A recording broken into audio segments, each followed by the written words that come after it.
നിന്റെ കൽപ്പനകൾ ഒരിക്കലും ഞാൻ ലംഘിച്ചിട്ടില്ല, നിന്നെ ഞാൻ സേവിക്കുന്നു.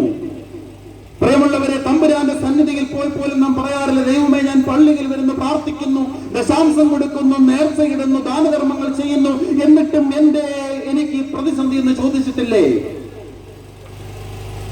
നമ്മെ അറിയുന്ന, നമ്മെ സ്നേഹിക്കുന്നവരോട് നാം ചോദിച്ചിട്ടില്ലേ, നിനക്ക് വേണ്ടി ഞാൻ ജീവിച്ച്, നിനക്ക് വേണ്ടി ഞാൻ എത്രമേൽ സഹിച്ചിട്ടും കഷ്ടപ്പെട്ടിട്ടും എന്നോട് നീ എന്നെ എങ്ങനെ ചെയ്യുന്നുവെന്ന് നാം ചോദിച്ചിട്ടില്ലേ? ഇവിടെ സ്വയം നീതീകരിക്കുക മാത്രമല്ല, അർഹമായത് ലഭിച്ചില്ല എന്ന് പിറുപിറുക്കുകയാണ്. കേട്ടോണം. എന്നാൽ എന്റെ കൂട്ടുകാരോട് കൂടി ആനന്ദിക്കേണ്ടത് നീ എനിക്കൊരു ആട്ടിൻകുട്ടിയെ പോലും തന്നില്ല. ഇസ്രായേലിന്റെ ചരിത്രമനുസരിച്ച് 2/3 മൂത്ത പുത്രനാണ്, 1/3 ഇളയ പുത്രന് വരികയുള്ളൂ. 2 മക്കളാണ് എങ്കിൽ അപ്പൊ 1/3 വാങ്ങിയിട്ടാണ് ആര് പോയത്? ഇളയ പുത്രൻ നാട് വിട്ടുപോയത്. അവൻ തിരിച്ചു വന്നപ്പോ ബാക്കി എത്രയുണ്ട്? 2/3 ഇവിടെ ഇരിപ്പുണ്ട്. അപ്പൻ ദാനധർമ്മിയാണെന്ന് ആർക്കറിയാം? മൂത്ത പുത്രൻ അറിയാം. സ്വാഭാവികമായും ഒരു ഭാഗം ആർക്ക് പോകാൻ സാധ്യതയുണ്ട്? ഇളയ പുത്രന് ചിലപ്പോൾ അപ്പൻ കൊടുത്തേക്കാം. അവൻ ചിന്തിക്കുകയാണ്, തനിക്ക് അർഹതമായതൊന്നും ലഭിച്ചില്ല എന്നവൻ പരിഭവവും പരാതിയും പറയുകയാ. ഇത്രയാണ് ഞാൻ നിന്നെ സേവിച്ചിട്ടും നീ എനിക്ക് ഒരു ആട്ടിൻകുട്ടിയെ പോലും തന്നില്ല എന്ന്, അർഹമായത് ലഭിച്ചില്ല എന്ന് പരാതി പറയുകയാണ്. ഈ പരാതി നമുക്കൊക്കെ ഉണ്ട് പ്രിയമുള്ളവരെ. ഭാര്യയ്ക്ക് ഭർത്താവിനോടുണ്ട്, മക്കൾക്ക് അപ്പനമ്മമാരോടുണ്ട്, അപ്പനമ്മമാർക്ക് മക്കളോടുണ്ട്, സ്നേഹിതരോടുണ്ട്, ചാർച്ചക്കാരോടുണ്ട്, ബന്ധുമിത്രാദികളുണ്ട്, ഇടവ വികാരിയോടുണ്ട്, ഇടവക ജനങ്ങളോടുണ്ട്, എല്ലാവരോടുമുണ്ട്. അർഹമായത് ലഭിച്ചില്ല എന്ന് ഒരുപക്ഷെ പരിഗണനയായിരിക്കാം, സ്ഥാനമായിരിക്കാം, സ്നേഹമായിരിക്കാം, ബഹുമാനമായിരിക്കാം, എന്തു തന്നെയുമായിക്കൊള്ളട്ടെ, പണമായിരിക്കാം, പ്രശസ്തിയായിരിക്കാം, എന്തു തന്നെയുമായിക്കൊള്ളട്ടെ, അർഹമായത് ലഭിച്ചില്ല എന്നുള്ള പരാതിയും പരിഭവവും നമുക്കുണ്ടെങ്കിൽ മൂത്തപുത്രൻ നമ്മുടെ പ്രതിനിധിയാണ്. കഴിഞ്ഞില്ല. മറ്റുള്ളവന്റെ കുറ്റം, തന്റെ അനുജന്റെ കുറ്റം അവൻ പാടി നടക്കുകയാണ്. എന്നിട്ട് പറയുകയാണ്, വേശ്യമാരോടുകൂടി നിന്റെ മുതൽ തിന്നുകളഞ്ഞ നിന്റെ ഈ മകൻ തിരിച്ചു വന്നപ്പോൾ. സ്വന്തം അനുജനെ കുറിച്ചാണ് പറയുന്നത്. വേശ്യമാരോടുകൂടി നിന്റെ മുതൽ തിന്നുകളഞ്ഞ നിന്റെ ഈ മകൻ വന്നപ്പോൾ. നാമം പറഞ്ഞിട്ടില്ലേ? സ്നേഹിതനും ചാർച്ചക്കാരനും ബന്ധുവും മിത്രവും ഒക്കെ ആയിരുന്നവന്റെ കുറ്റങ്ങളെ ഇപ്രകാരം നാം ഇങ്ങനെ മയക്ക് കെട്ടി, നാം ഇങ്ങനെ പുറത്തുച്ചത്തിൽ ഭാഷിച്ചുകൊണ്ട് അവനെ പരമാവധി നാണം കെടുത്താവുന്നതിന്റെ അങ്ങേയറ്റത്തേക്ക്, നമ്മെ കൊണ്ട് ചെയ്യാവുന്നതിന്റെ അങ്ങേയറ്റത്തേക്ക് ഞാനും നിങ്ങളും പോയിട്ടുണ്ട് എങ്കിൽ മൂത്തപുത്രൻ നമ്മുടെ പ്രതിനിധിയാണ്. പ്രിയമുള്ളവരെ, വീട്ടിൽ ചെന്നിട്ട് വേദപുസ്തകം എടുത്തിട്ട് ഭാഗമൊന്നും എടുക്കണം. എന്നിട്ട് ഇതിനൊരു വാക്കുണ്ട്, അതൊന്ന് വട്ടം വരച്ചു വെക്കണം. ഈ വേദപുസ്തകം ഇല്ലാത്തവരാണ് എങ്കിൽ വീട്ടിൽ ചെന്നിട്ട് ഈ വാചകം ഒന്ന് എഴുതി വെക്കണം. എന്താണെന്നറിയുമോ? നിന്റെ മകൻ. എന്താ? വേശ്യമാരോട് കൂടി നിന്റെ മുതൽ തിന്നുകളഞ്ഞ നിന്റെ മകൻ. ഇത് എപ്പോഴെങ്കിലും നമ്മൾ കേട്ടിട്ടുണ്ടോ? നിന്റെ മകൻ എന്നുള്ള വാക്ക് ഉണ്ട്, പലപ്പോഴും ഉണ്ട്. ഒരു ഉദാഹരണം പറയാം. ഒരച്ഛൻ വീട്ടിൽ വന്നാൽ, അല്ലെങ്കിൽ പള്ളിയിൽ പുതുതായിട്ട് വരുമ്പോൾ അച്ഛനോട്, അച്ഛന്മാരുടെ ഉദാഹരണമാണ് ഞങ്ങൾക്ക് പറയാൻ എളുപ്പം, ആദ്യമേ വന്ന് പറയും, അച്ഛാ എന്റെ മകനാണ് കേട്ടോ, ഈ കഴിഞ്ഞ പരീക്ഷയിൽ അവന് മുഴുവൻ A+ ആയിരുന്നു, അല്ലെങ്കിൽ ഈ കഴിഞ്ഞ മത്സരത്തിന് അവന് മുഴുവൻ ഫസ്റ്റ് ഗ്രേഡും A+ഉം സമ്മാനവും ഒക്കെ കിട്ടിയതാണ്, അല്ലെങ്കിൽ അവർ ഇന്ന പദ്ധതികളിൽ അല്ലെങ്കിൽ ഇന്ന സ്ഥാനങ്ങളിലൊക്കെ വലിയ നേട്ടം കൈവരിച്ചവനാണ് എന്റെ മകൻ. പറയാറില്ലേ? മാർക്ക് കിട്ടുമ്പോ കൂട്ടുകാരെ വിളിച്ച് പറയും എന്റെ മകൻ. നേരെ മറിച്ച് അപ്പനും പറയും അമ്മയും പറയും. അവിടെ ഒരുപക്ഷെ നമ്മുടെ മോൻ വിജയിച്ചു എന്ന് പറയുന്നതിനേക്കാൾ അധികമായിട്ട് പറയുന്നത് എന്താ? എന്റെ മകൻ, അല്ലേ? നേരെ മറിച്ച് അവനൊരു പ്രതിസന്ധിയിൽ ചെന്ന് ചാടി, അല്ലെങ്കിൽ അവനൊരു വലിയ കുഴിയിൽ ചെന്ന് വീണു, അവനൊരു അബദ്ധം കാണിച്ചു, അല്ലെങ്കിൽ അവൻ ജീവിതത്തിന്റെ പാരാവാരങ്ങളിൽ നിന്ന് കാൽ വഴുതി അവൻ അസന്മാർഗത്തിലേക്കോ അല്ലെങ്കിൽ മറ്റെന്തിലേക്കോ തെറ്റുകളിലേക്കോ വീടിന് അല്പം നാണക്കേട് അവന്റെ ഭാഗത്തു നിന്നുണ്ടായി കഴിഞ്ഞാൽ അന്നേരം പറയും എന്താ? ഞാൻ നേരത്തെ എഴുതി വെച്ച് അടിയിൽ വരയിട്ടോളാൻ പറഞ്ഞ വാക്ക്, നിന്റെ മകൻ പറയില്ലേ? അപ്പം പറയും, നിന്റെ മകൻ കാണിച്ചേച്ച് വന്നത് കണ്ടോ? നമ്മളെല്ലാവരും കണ്ട ഒരു സിനിമയാണ് പഴയ മോഹൻലാലിന്റെ യോദ്ധ എന്ന് പറയുന്നത്. അരശമ്മൂട്ടിൽ അപ്പുക്കുട്ടൻ കളി തോറ്റ് ചെസ് കളി കഴിഞ്ഞ് വരുമ്പോൾ അങ്ങോട്ട് പോകുമ്പം മോന് പാലൊക്കെ കൊടുത്തു വിടുകയും കളി ജയിച്ചു വരാൻ. തിരികെ തോറ്റു വരുമ്പോൾ അപ്പന്റെ കഥാപാത്രം പറയുന്നുണ്ട്, ദേ തോറ്റിട്ട് വന്നേക്കുന്നു നിന്റെ മോൻ. പ്രിയമുള്ളവരെ, ഇത് തന്നെയാണ് പരാജയത്തിന്റെ പടുകുഴിയിലേക്ക് നമ്മുടെ പുത്രന്മാർ വീണാൽ പോലും അവിടെ നാം പരസ്പരം പഴിചാരുവാനായിട്ട് തുടങ്ങും. നിന്റെ മകൻ, ഭർത്താവ് ഭാര്യയോട് പറയും, നിന്റെ മകൻ കാണിച്ചു വെച്ചത് കണ്ടില്ലേ, നിന്റെ വളർത്തു ദോഷം. ഇപ്പൊ സമ്മാനങ്ങളുടെ കൂമ്പാരങ്ങൾ വാരിക്കൂട്ടുമ്പോൾ എന്റെ വളർത്തു ഗുണം. നേരെ മറിച്ച് അവരൊരു പ്രതിസന്ധി വന്നാൽ നിന്റെ വളർത്തു ദോഷം. ഇപ്പൊ ഭാര്യ തിരിച്ചു പറയും, നിങ്ങൾക്ക് ശ്രദ്ധിക്കാൻ മേലായിരുന്നു, നിങ്ങളുടെ കുറ്റം കൊണ്ടാണ്. പിന്നെ അങ്ങോട്ടും ഇങ്ങോട്ടും ഒന്നും രണ്ടും പറച്ചിലായി. അവസാനം മൺമറഞ്ഞു പോയ ഭാര്യയുടെയും ഭർത്താവിന്റെയും അപ്പനെയും അപ്പന്റെ അപ്പനെയും വല്യാപ്പനെയും ഒക്കെ വിളിച്ചുകൊണ്ടും സ്മരിച്ചുകൊണ്ടും ഇങ്ങനെ നമ്മൾ നടന്നുകൊണ്ടേയിരിക്കും. പ്രിയമുള്ളവരെ, ഓർത്തുകൊള്ളണം, ചേർത്ത് പിടിക്കണം. ഞാനൊന്ന് ചോദിച്ചു കൊള്ളട്ടെ, എന്റെ മുൻപിൽ നിൽക്കുന്നതിൽ 75% എന്നേക്കാൾ അധികമായിട്ട് ഓണമുണ്ടവരാണ്. അല്ലെങ്കിൽ ഒരു 50-60 വയസ്സ് പ്രായം കഴിഞ്ഞവരിൽ എത്രയോ ഉണ്ട്. കഴിഞ്ഞ ദിവസം നമ്മൾ വായിച്ചു കേട്ട ഒരു ന്യൂസാണ്. എന്താണെന്നറിയുമോ? അപ്പനോട് ബർഗർ കൊണ്ടുവരുവാൻ പറഞ്ഞിട്ട് ബർഗർ കൊണ്ടുവരാതെ വന്ന അപ്പൻ ബർഗർ കൊണ്ടുവരാതെ വന്നു കഴിഞ്ഞപ്പോൾ കെട്ടിത്തൂങ്ങി ഞാൻ മരിച്ചു എന്ന് പറയുന്ന ഒരു പുത്രന്റെ വാർത്ത വായിച്ചു കേട്ടവരാ നാം ഓരോരുത്തരും. എന്റെ കടയടച്ചു, അപ്പനല്ലെങ്കിൽ മറന്നുപോയി, അപ്പൻ ആ ബർഗർ മേടിച്ചുകൊണ്ട് വന്നില്ല. വ്യസനത്തിൽ വിതയിൽ കെട്ടിത്തൂങ്ങി ഞാൻ മരിച്ച പുത്രന്റെ ചിത്രം. SSLC പരീക്ഷയ്ക്ക് ഒരു വിഷയത്തിന് തോറ്റുപോയതിന്, അപ്പനും അമ്മയും വഴക്ക് പറഞ്ഞതിന്, മൊബൈൽ ഫോൺ മേടിച്ചു വെച്ചതിന്, മൊബൈൽ ഫോൺ കൊടുക്കാതിരുന്നതിന്, ഒന്ന് മുറിയിൽ പൂട്ടിയിട്ടതിന്, തല്ലിയതിന്, ജീവിതം അവസാനിച്ചോ അല്ലെങ്കിൽ ഒളിച്ചോടിയോ പോകുന്ന ജീവിത കാലഘട്ടത്തിൽ ജീവിക്കുകയല്ലേ? എന്റെ മുന്നിൽ നിൽക്കുന്ന വലിയ തലമുറയോടാ ചോദ്യം. ഭക്ഷണം കിട്ടാതിരുന്നിട്ടില്ലേ? വെള്ളം കുടിക്കാതിരുന്നിട്ടില്ലേ?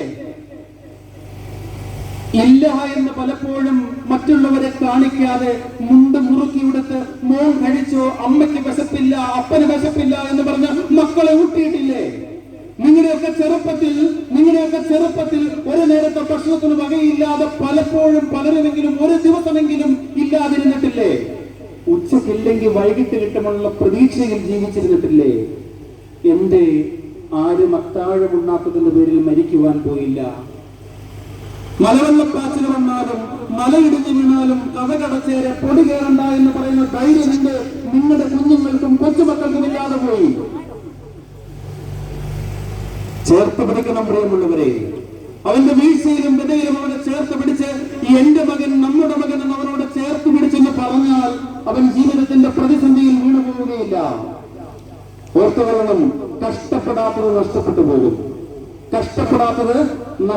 പോകും. മക്കൾക്ക് വേണ്ടി കരഞ്ഞില്ല എങ്കിൽ മക്കളെ ചൊല്ലിക്കരയേണ്ടി വരും. മക്കളെ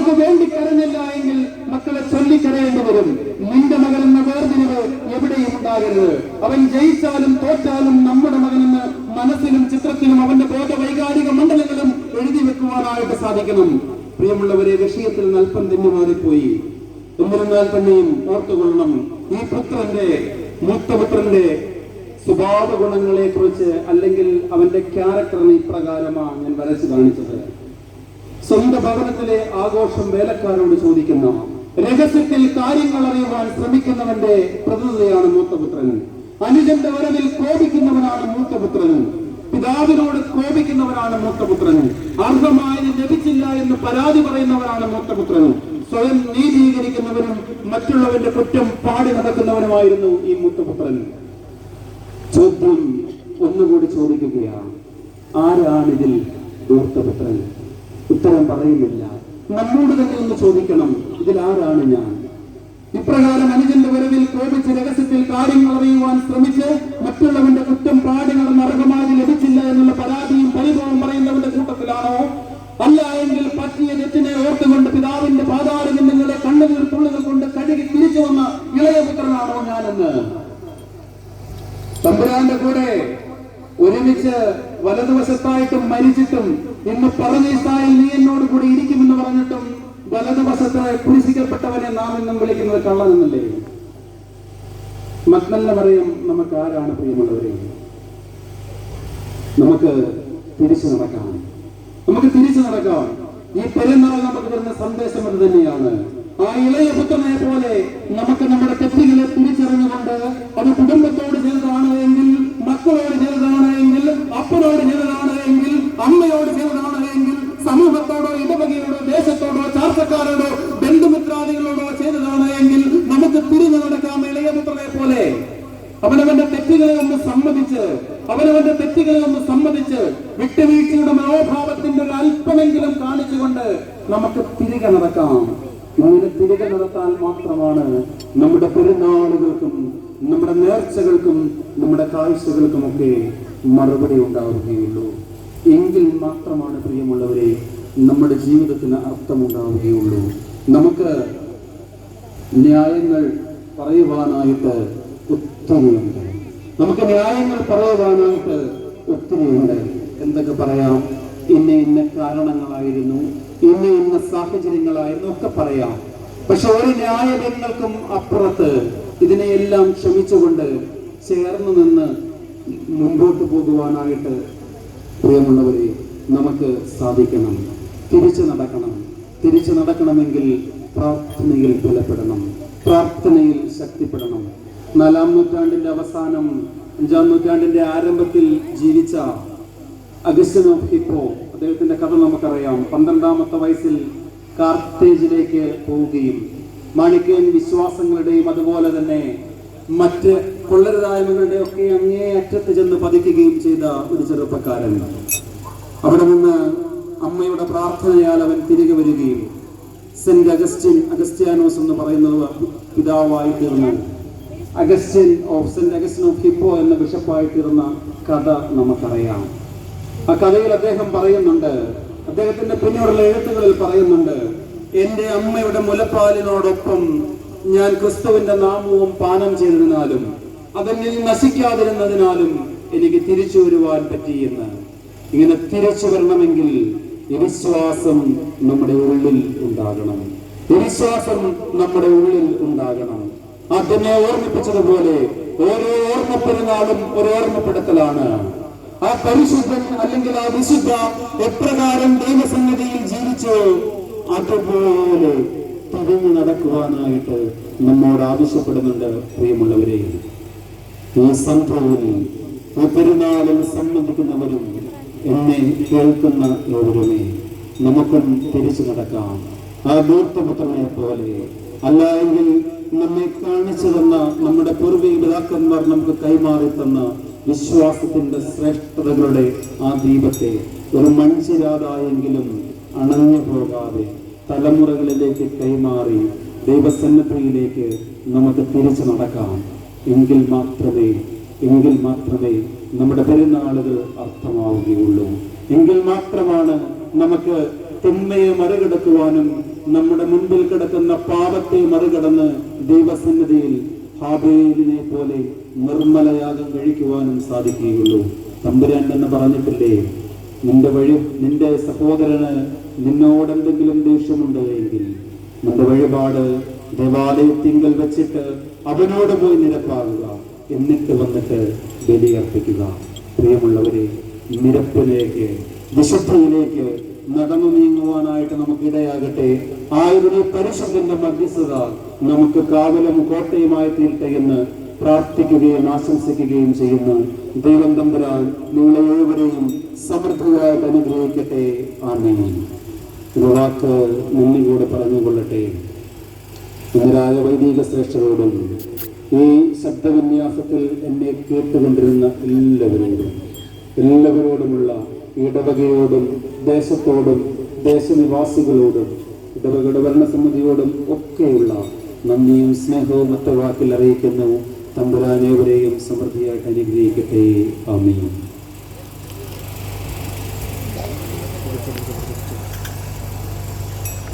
വിശുദ്ധന്മാരുടെ പെരുന്നാളുകളൊക്കെ തിരിച്ചു നടക്കുന്ന ഒരവസരമായി തീരട്ടെ എന്ന് പ്രത്യേകമായിട്ട് നമ്മൾ ഓർപ്പിച്ചു. പരിശുദ്ധ പരിമളത്തിന് തലമുറകളുടെ കണ്ണാടിയാണ്.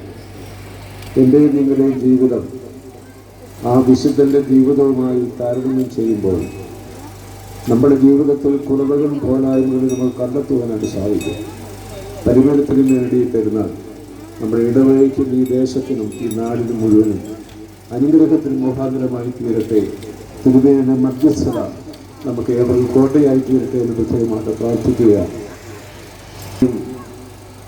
ഇവിടെ ദൈവപ്രാർത്ഥന നടത്തുന്നതാണ്. ദൈവപ്രാർത്ഥന നടത്തി ഓരോ ദിക്കിലേക്കും സ്ലീഹ വായിക്കും. അതിനുശേഷം ഇവിടെ കൈമുട്ടിക്കുന്നതാണ്. കൈമുട്ടുമ്പോൾ നമ്മുടെ നേർച്ച ഇവിടെ സമർപ്പിക്കാനുള്ള അവസരമുണ്ട്. നമ്മുടെ പ്രതീക്ഷണം മുന്നോട്ട് വന്നതുപോലെ തന്നെ തിരിച്ച് ദേവാലയത്തിലേക്ക് പോകേണ്ടതായിട്ടുണ്ട്. അവിടെ ചെന്ന് ആശീർവാദവും ദൈവപ്രാർത്ഥനയും ആശീർവാദവും കഴിഞ്ഞ് നമുക്ക് സ്നേഹമിരുന്ന് അവിടെ എല്ലാവർക്കും തയ്യാറാക്കിയിട്ടുണ്ട്. അതിലും എല്ലാവരും കടന്നു വന്ന് അതിനും സഹകരിക്കുന്നുള്ള കാര്യം പ്രത്യേകമായിട്ട് ഓർപ്പിക്കുകയാണ്. ഇപ്പോൾ ബഹുമാനപ്പെട്ട എൻ്റെ അച്ഛനോടും ഉള്ള പ്രത്യേകമായി നന്ദി സ്നേഹം അറിയിക്കുന്നു. അതോടൊപ്പം തന്നെ സാന്നിധ്യം കൊണ്ട് പ്രാർത്ഥനകളോട് നമ്മളെ അനുഗ്രഹിച്ച വൈദിക ശ്രേഷ്ഠരോടും പ്രത്യേകിച്ചും ഈ ദേശത്തോടും ഈ നാടിനോടും എല്ലാവരോടുമുള്ള സന്തോഷവും സ്നേഹവും അറിയിക്കുകയാണ്. ഇപ്പോൾ പ്രാർത്ഥന നടത്തും. അതിനുശേഷം ഏറ്റവും ആദ്യമായിട്ട് കുഞ്ഞുങ്ങളെ പ്രത്യേകിച്ചും ആൺകുട്ടികളും പെൺകുട്ടികളും വന്ന് കൈമുട്ടി തിരിച്ച് പ്രദക്ഷിണം പോകാൻ തക്കവണ്ണം തയ്യാറാകണമെന്നുള്ള കാര്യം പ്രത്യേകം.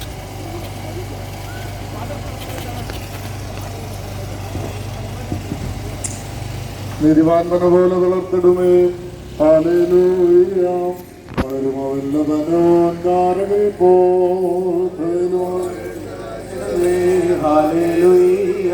വർദ്ധിക്കുമോർ പുഷ്ടികളും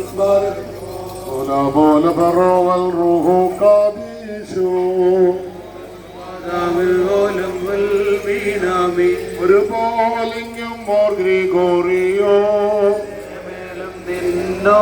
ബഹുമാനിച്ചോർഗോമൻ കാലസ് കുറിയലായിസോ.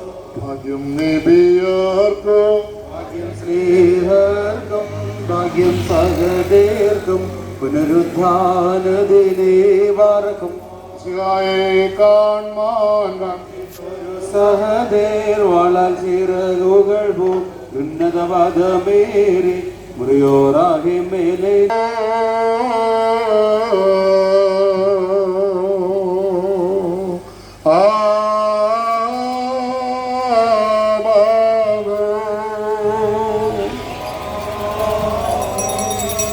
പറക്കുമ്പോൾ നിങ്ങൾക്കെല്ലാവർക്കും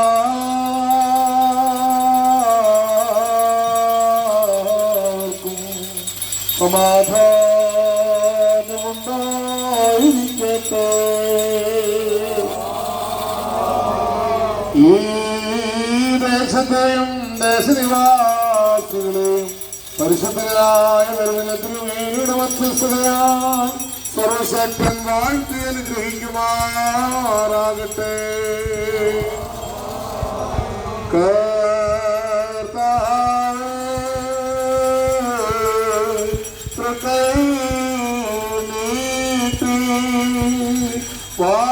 വാഴ്ത്തുക ഈ ദേശത്തെ.